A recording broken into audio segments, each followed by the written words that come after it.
This past weekend's race at the Circuit of the Americas was a very interesting race and once again has fans split on how good or bad the racing was. In this video, I'm going to highlight the good and the bad from this race and this racetrack, so let's dive into it. The most obvious thing was the lack of cautions for cars during this race. We did see stage cautions come back at the road courses this year, so we did get 2 extra restarts after the initial start.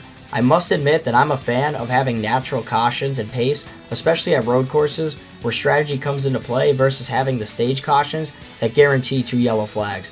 I will say, even though this race had stage cautions added back, the end of the race turned out to be very strategic, and it was entertaining to see various strategies at the end and how they played out. If we had one more lap, who knows, maybe Christopher Bell does catch William Byron, but William Byron could have been holding stuff back, so it's tough to tell, but in the closing laps, it did get a strategic race. Another thing with having the lack of cautions and thus having less restarts, especially at this track, is the reduced chance of a massive pileup in turn 1.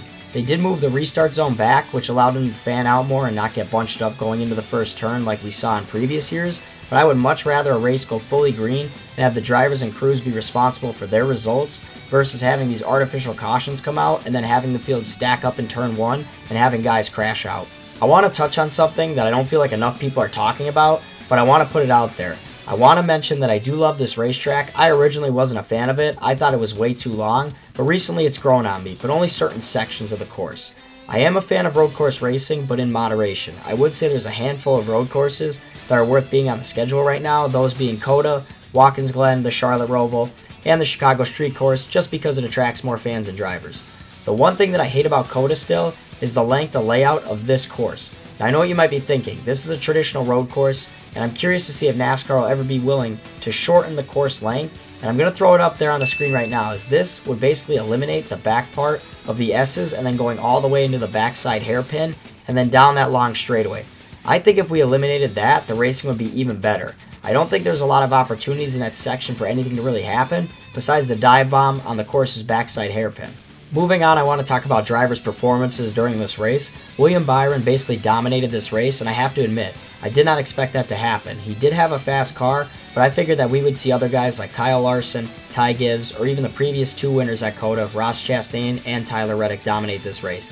I did predict Ty Gibbs to have a top 3 finish in my predictions video, so I'm satisfied with that result.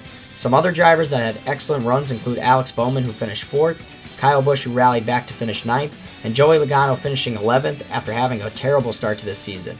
Another driver that I predicted to get a top 20 was Zane Smith, who finished 19th. Other drivers that I'm extremely impressed with include Justin Haley.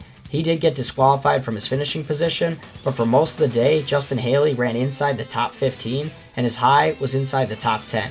Rick Ware Racing with the RFK Alliance are really putting something together. I don't know if they can win this year, but it'll be interesting moving forward how he does at the other road courses and short tracks. Although I didn't get the winner correct, I'm very satisfied to say that I predicted most of the drivers to have strong runs like they did. So now we move into the portion where I give my rating, and once again I'm going to be considering all variables from the long green flag runs, the lack of cautions, the quality of racing, and the finish at the end. I'm going to give this race a 7 out of 10. Very fun strategy race towards the end. Awesome to see not a bunch of restarts where guys would crash out and ruin their days. We really got to see the drivers and the pit crews decide this race, not bogus cautions like previous years and then people getting wiped out. So let me know what you guys think down in the comments. What was your opinion about this race? Do you like this racetrack? Do you agree or disagree with anything I said in this video? Please let me know down in the comments. I appreciate you guys watching, and I will see you guys in the next video.